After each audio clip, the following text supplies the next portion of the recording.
Anurag, please start. Can we start, sir? Anurag, carry on. Floor is yours. Okay, sir. Yeah. So, welcome to another important lecture session today, organized by Legal Cell and Law and Society Alliance with media partner Laws Cog. We have with us today NC Bipindra sir. He's the advocate of the Supreme Court and he's a co-founder of Legal Cell. He's the chairman of Law and Society Alliance and he also serves as the editor of Defense Capital. We have with us today H. Kumar Vaidyanathan sir. He's the advocate of the Bombay High Court and he serves as the Secretary General of Law and Society Alliance and he's the co-founder of Legal Cell.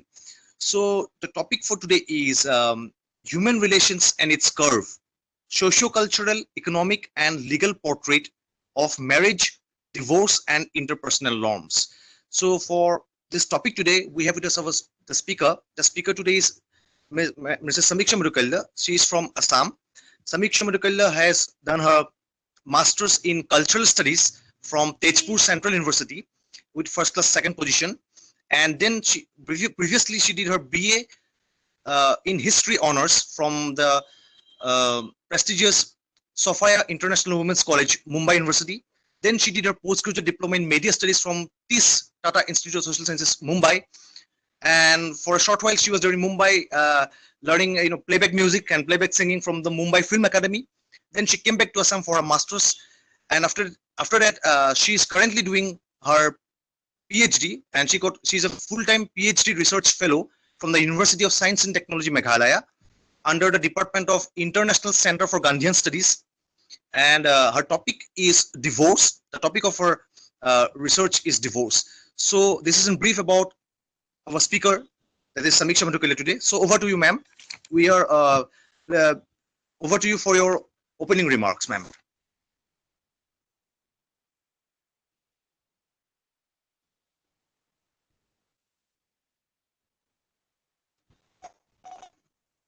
We're not able to hear you, Madhu. 1 second, Samiksha, just hold on. I'll just unmute you. Start. Before you start, I just want to give some administrative instructions so that we can follow that. Please do not unmute your microphones unnecessarily so that the speaker can be heard very clearly and there is no much of a background noise or disturbance while she's speaking. You are able to speak now, isn't it? Samiksha? Yes, sure. Yeah, please. Go ahead. First of all, thank you so much. Good afternoon to everyone. I am Samiksha, as Mr. Anurag has already introduced. And I thank Legal Cell and Law and Society Alliance and Mr. H. Kumar Vaidyanathan sir and NC Bipindra sir for inviting me. So today the topic that I'm going to discuss is on human relations and its curve, socio-cultural, economic portrayal of marriage and divorce and interpersonal norms. So I'll be basically talking on the topic of how my thesis started working on divorce. So I'll start. So marriage and divorce has always been something which is very difficult and typical phenomenon for both men and women. The two sexes are necessary to each other, but it has never brought about the condition of reciprocity between two. Women has always been given in marriage by certain males to other males till a long time. The contract of marriage is basically between the father-in-law and the son, or father-in-law and the father. It has never been between husband and wife. According to Simone de Beauvoir, the famous writer states that the woman is always led to prefer marriage as a serious career because of the economic advantages held by men and the promise of an easy life. The divorce refers here to an ending of a marriage. Divorce has been granted on the basis of various grounds that are set up by the Indian Divorce Act. So when we talk about divorce, we require no introduction. Divorce is very painful and messy according to people. And for better or worse, divorce is common event these days.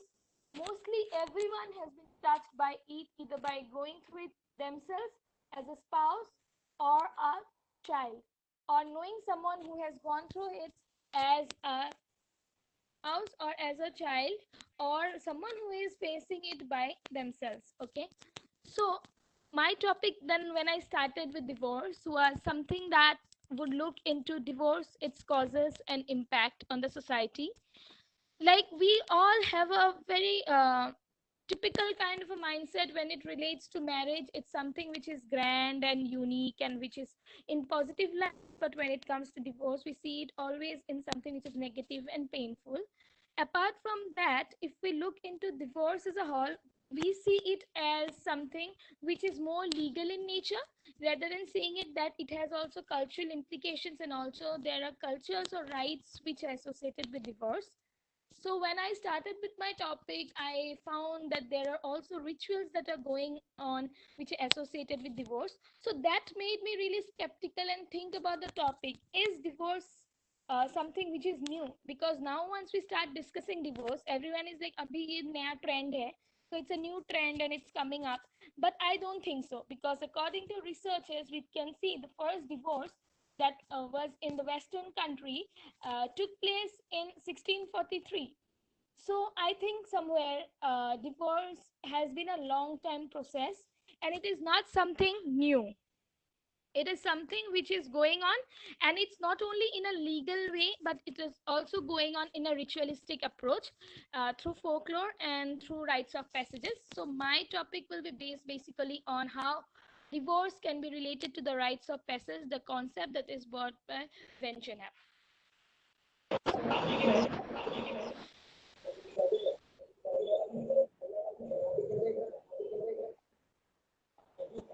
The term divorce, having the meaning dissolution of marriage, is a word which stands in opposition to the concept of marriage.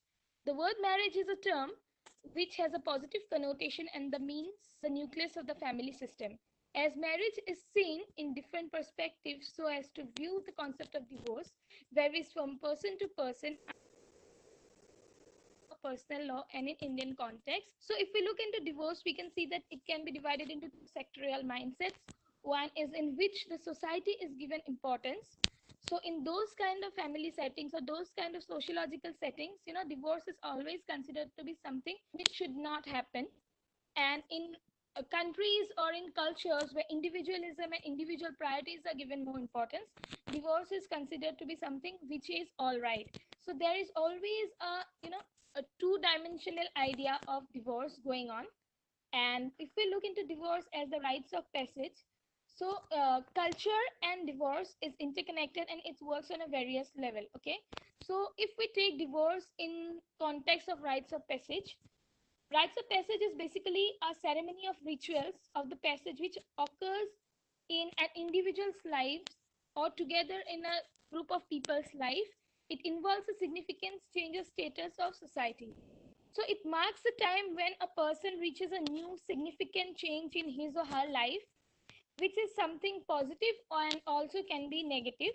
So these ceremonies are held to observe a person's entire form into new stage of life. For example, when a girl enters into adolescent, etc., there are various processes that they go through, like from them getting bathed and then they be clothed with new clothes, and then the rituals, and gradually explaining them the process of adolescence and things like that.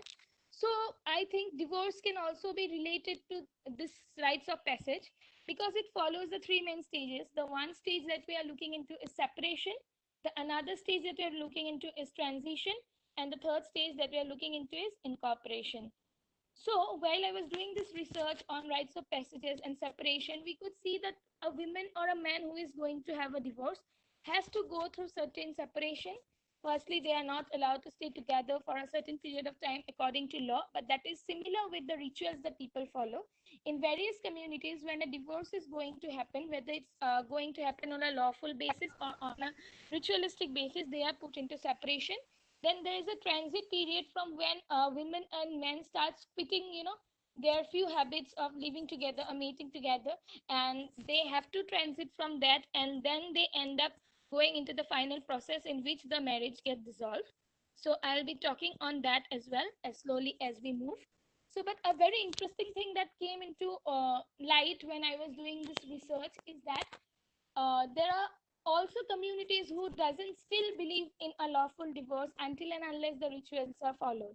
So if we look into divorce as a ritual and divorce as a lawful act, there is a vast difference, and I think people need to somehow unify this entire process so that somewhere divorce rates reduces, or there is a unified range of establish ideas which divorce can have and the facilities a person can get when they are being divorced.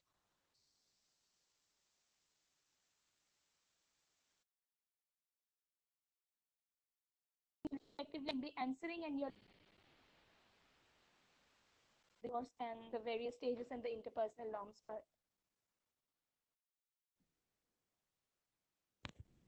Hello,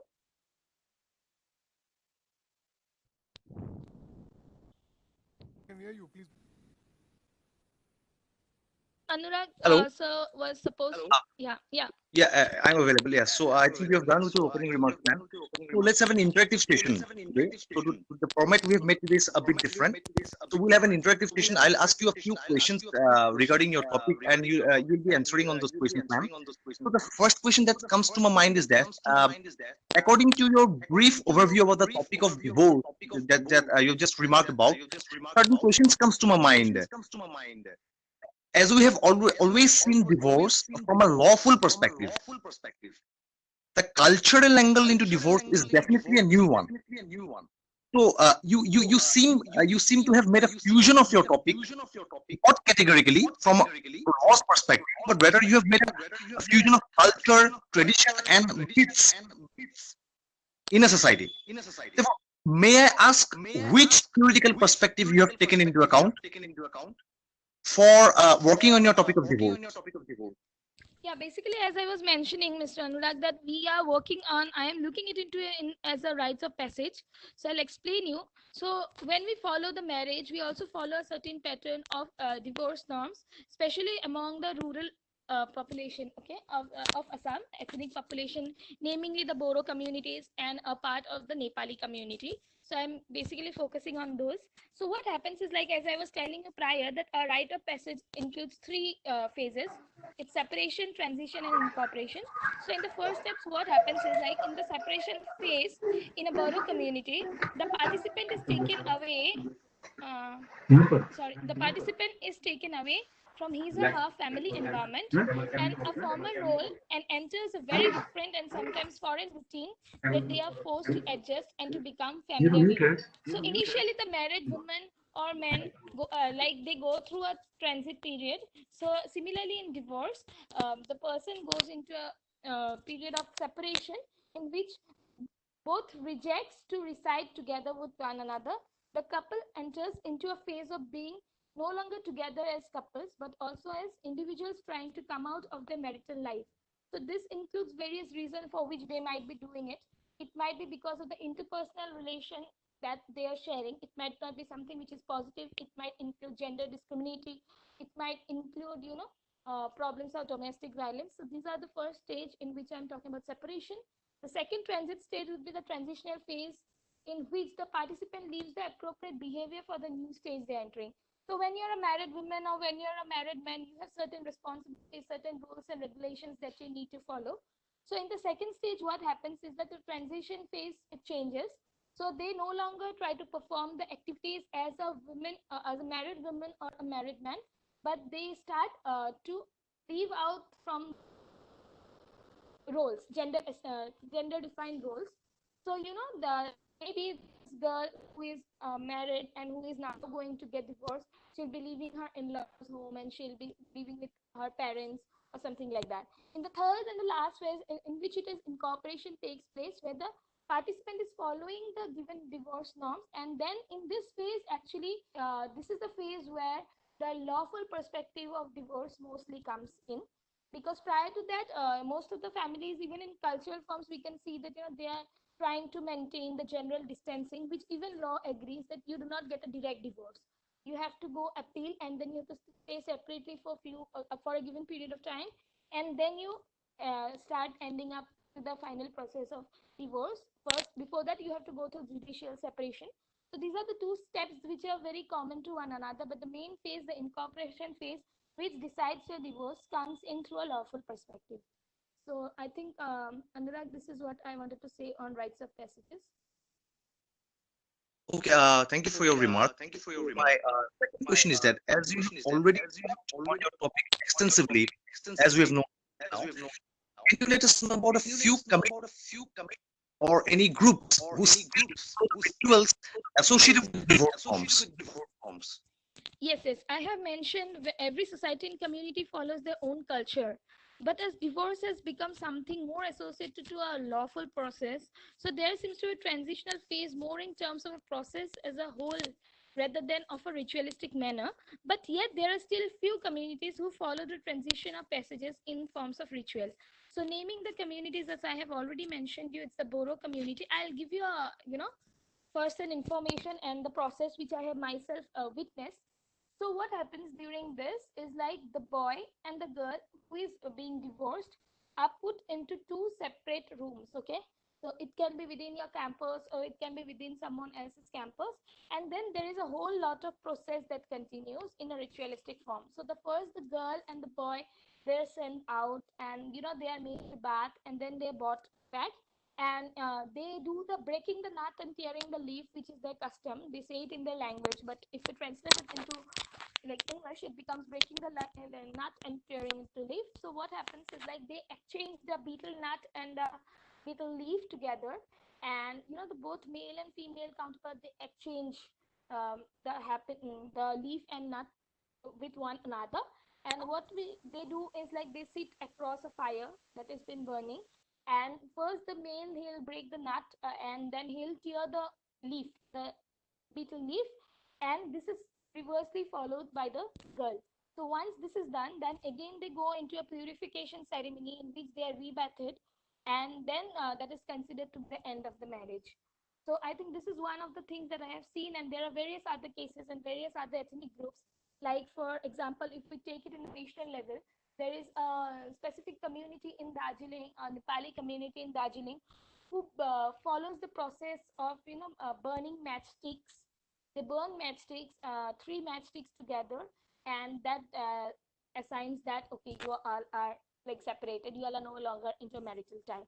So this kind of rituals, or you can say rites of passage, continue during divorce. But the main problem that we are facing during, like I myself am facing during this research, is like even if these communities do not follow these rituals, how is it going to affect? Because this rituals somehow is trying to, because many people, I think rituals are also somehow provoking towards divorce. If we look into the term divorce, and if we look into the manuscripts, and if we look into the religion, I think no religion talks about divorce. But when we look into the existing rituals that are being followed to fulfill a divorce, I find it some contradiction. Because on the other hand, we say that okay, there is no a big no to divorce from religious angle or for any ritualistic angle. But then on the other hand, in the society, we also find that this kind of rituals do exist, and people do practice it with great enthusiasm. So this is what I'm trying to find through my research. Like, is this contradiction you know problem, or is this contradiction actually trying to increase the rate of divorce?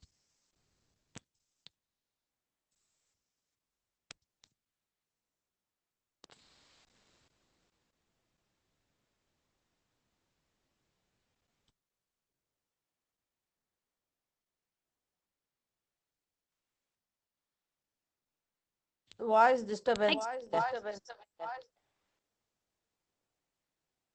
Yes, can you hear me? Hello, hello. Yes, can you hear me? Hello. Yes. Please So continue. my question is that do you think that culture has an impact on divorce? Do you think that both are interconnected?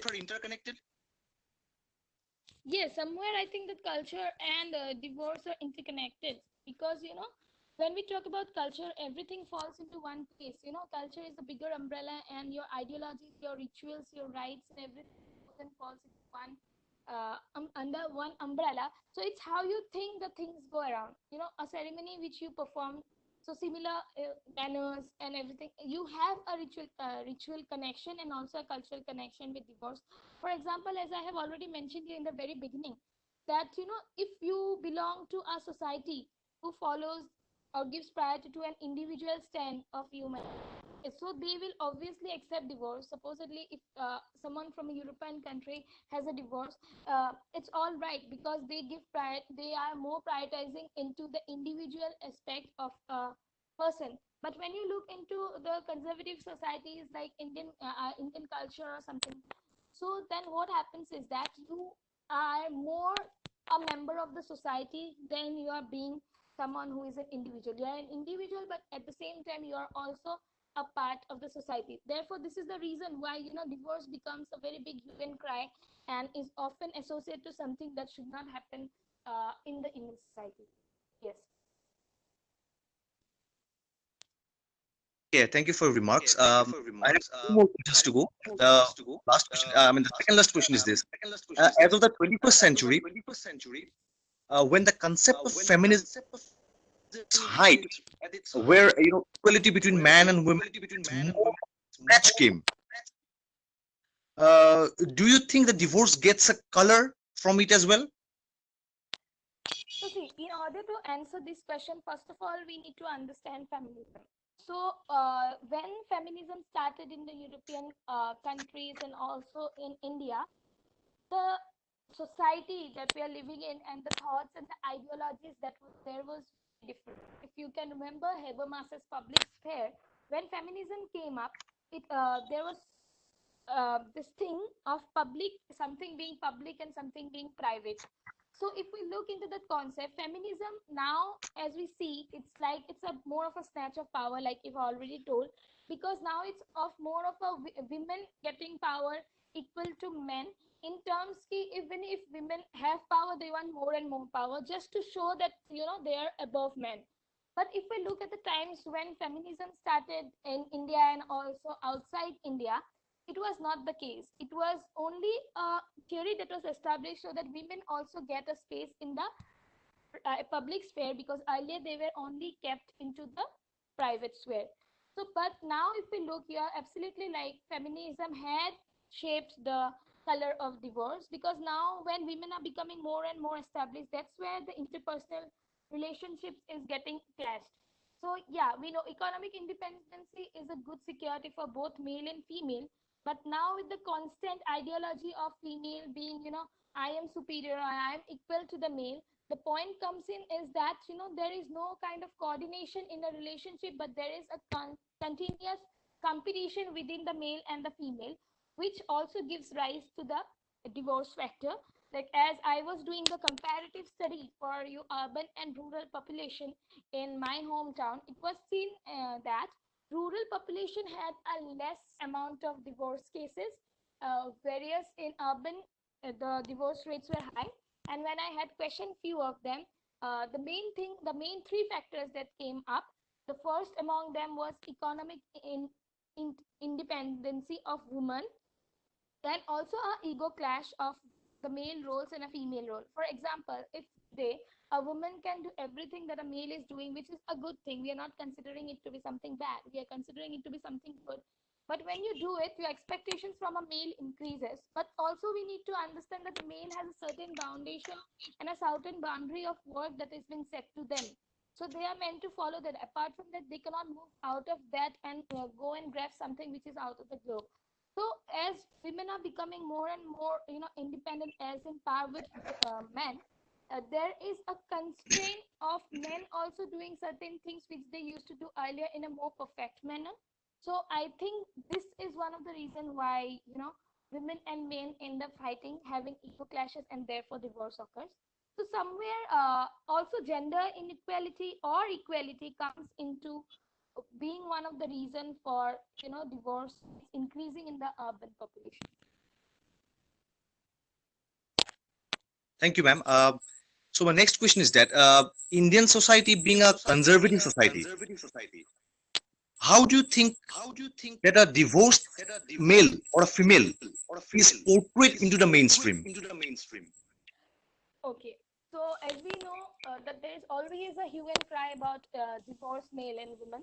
When we do a form fill up, for example, in any of the institutions, and if you are married, so you see columns, right? You see married, unmarried, and then you have other, and you have divorced or separated. So that's the form itself gives you the idea that you even you're married, you fall into a category. When you're unmarried, you fall into a category which is really acceptable. But when you're divorced, you also fall into some other category. You do not turn yourself into a single, or you do not turn yourself. You cannot write an unmarried. You always write divorce. So when it comes to India, uh, which is a very kind of a society where everything is more of patriarchal nature, and also a society in which everyone seems to be together, interconnected. um, the women and men who are divorced are not seen with a positive lens. They are someone who is seen to be different, who are marginalized in the form that they are not into the mainstream. And when people look up into you, they always have a negative portrayal of you. Let me tell you one example, and this is what is really shocking actually. When a person gets married, when a person is getting married, they in India, if you say it's a conservative society, they do not much care about whether the girl or the male is a virgin or a non-virgin. Even if you are marrying a non-virgin girl or a non-virgin man, you are still accepted, and once you're married, you're happily married, and they say okay, they're married couples. But the idea of purity and profanity and the question of it comes to a woman who is divorced rather than a man who is divorced.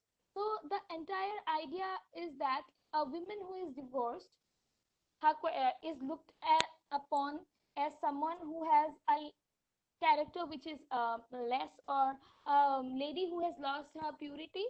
So there is a chances of looking down upon her.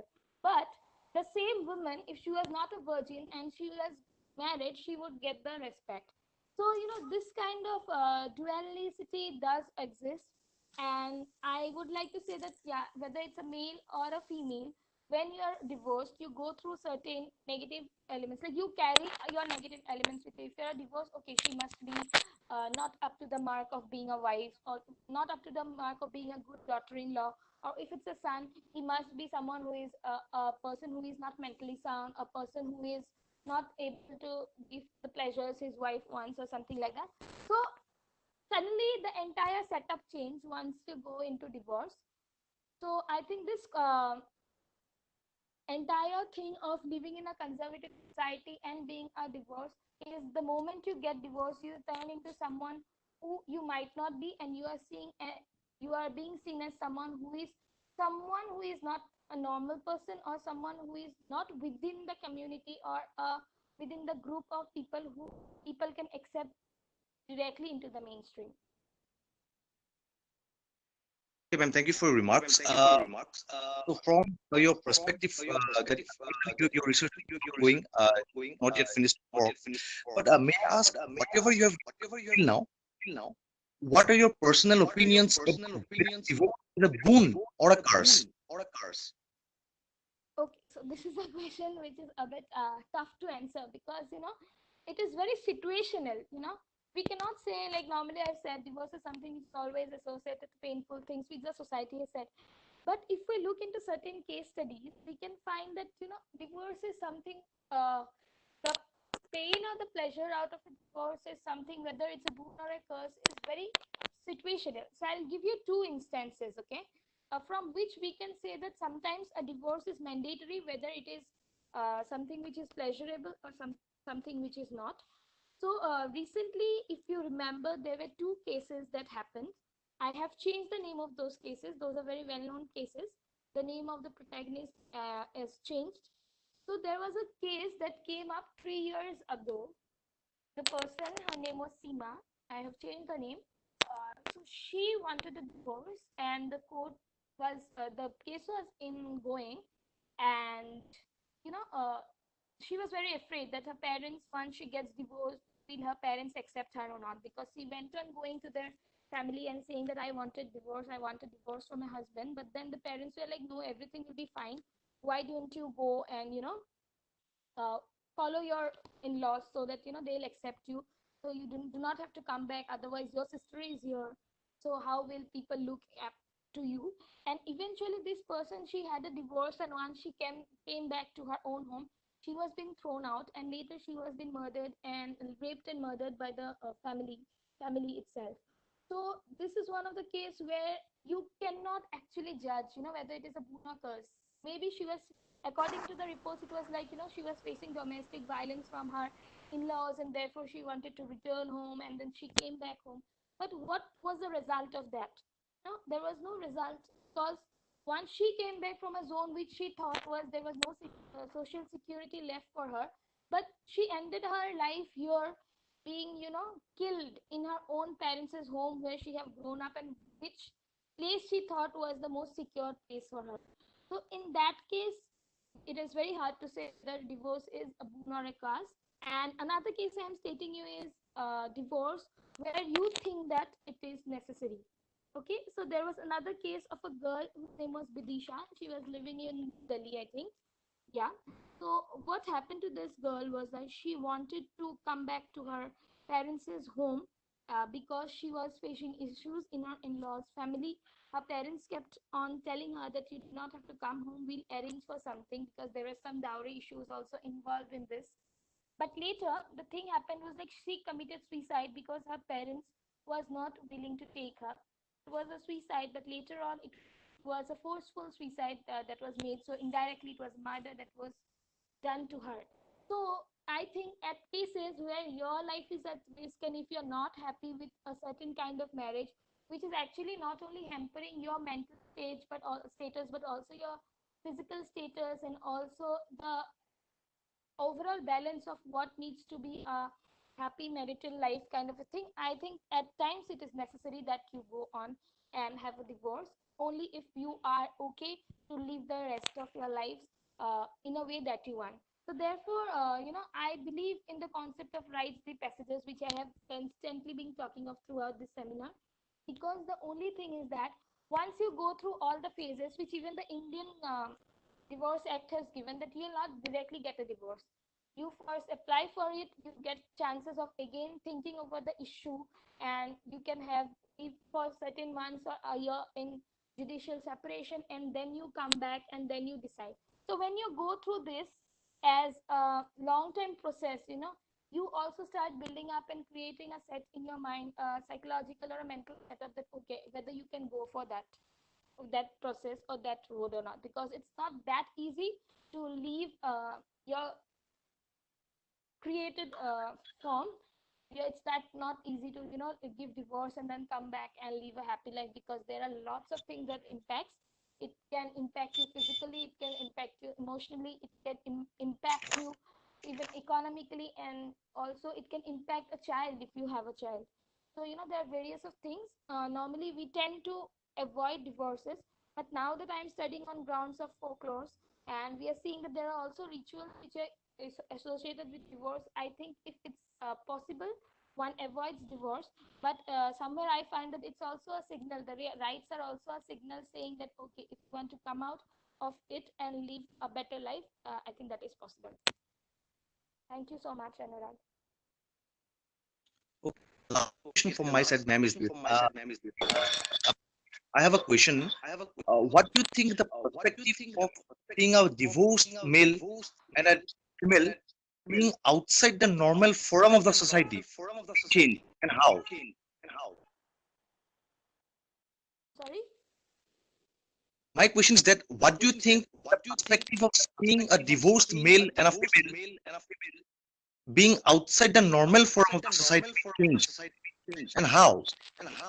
I think I have answered this question when I talked about women and male being out of the mainstream and not being accepted into the mainstream. Hello. Okay, fine. So, I think we're done with this session. Let's go to the question and answer section.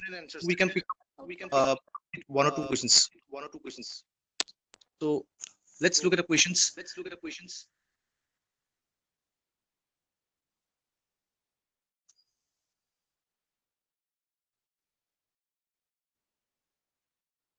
You can go to the questions as well, ma'am. I am not being able to see the questions. Yeah. So, yeah, can you like read out? There's one question by I think Bipindra sir. Is there any difficulty for these communities which you have spoke about to reach the formal courts to acquire divorce from within the society? Yeah, actually, there is a lot of problem because that's what I talked about in the initial that there should be a uniform norm. Because once people start following up this ritualistic approach of divorce, there are certain cases which I have found that there are genuine grounds on which a divorce must be given, but because of the fear of going to a court and visiting, they do not do this. So there are there this certain groups of people who are too much into this ritual kind of a thing. Uh, Court is something which they think to be not something which is included in their kind of a religious purview because they are seeing it into a very more into a religious thing. So they are like marriage is something which is religious, so even if divorce is happening it is something which is religious. Why do we take it to something which is not a religious institution? So there is always a constant clash. Normally this happens with the very rural people living ethnic communities who are living in the skirts. So basically, yeah, they somehow do not want to visit the courts.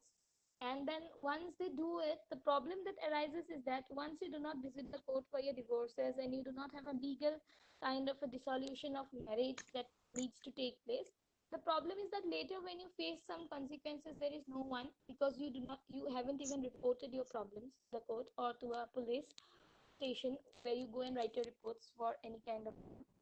So yeah, so explaining this ethnic group of people, like who follows this ritualistic approach of divorce, that okay, you go there and they are there to help you, becomes a problem because for them the court still doesn't exist, and the law is for someone who is like really into the elite community of people, and they do not accept the fact that they'll get any help from the courts on this ground. So yeah.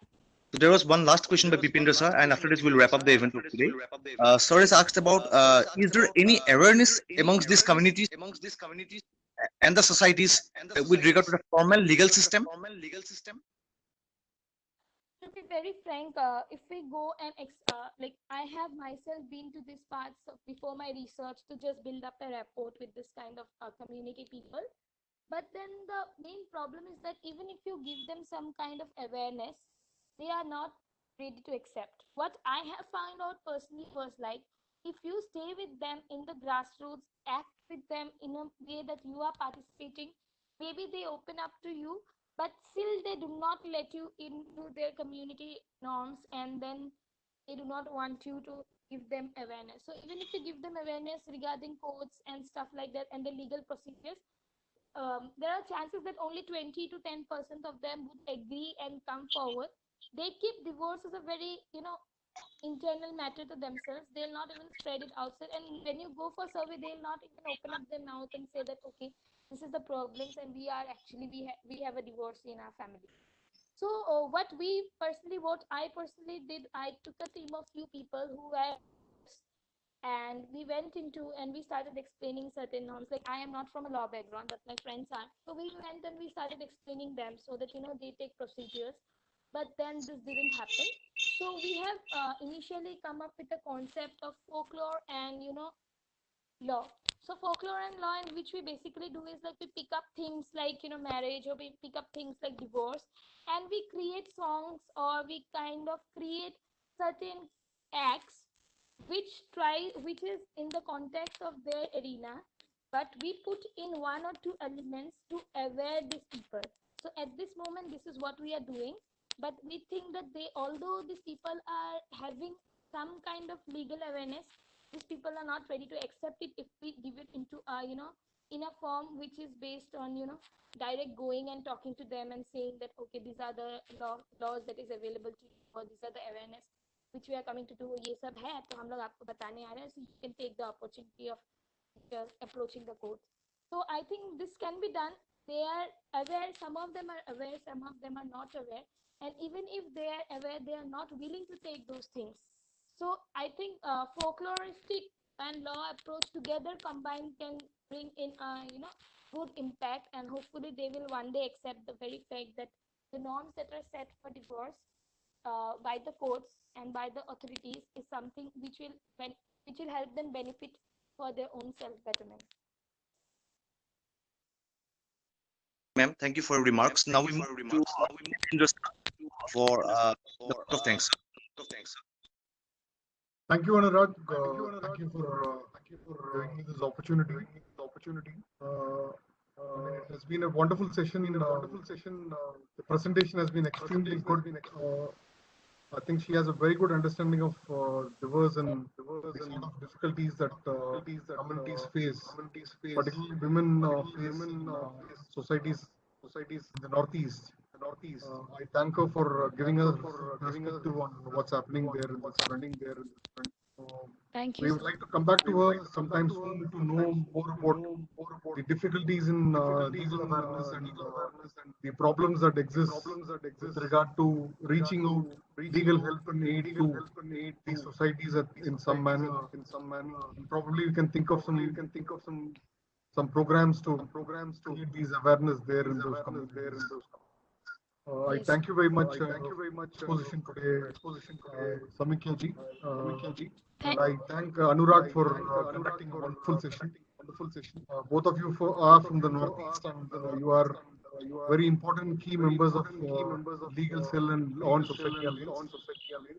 We invite you to be part of the working committee of these two organizations, conducting more programs and taking forward these efforts for the Northeastern It's states. an honor for us.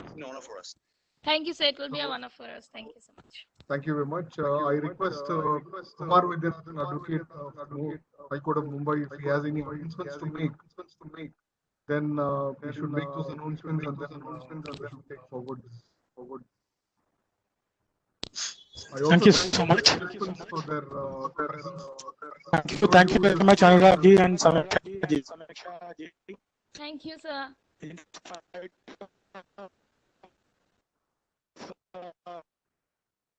Difficult weather. We really appreciate your being here. And Thank you. Tomorrow we have video conferencing.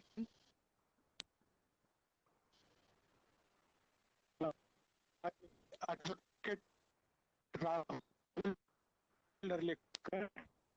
Hope to see you all again. And thank you, Samiksh. Thank you, Anurag ji, once again, and thank you, Samiksh. Thank you, sir. Thank you so much, sir. Thank you. Thank you, sir. With this, we come to the end of our session. Thank you very much. See you all tomorrow. Thank you, sir. See you all tomorrow. Thank you, sir. Thank you.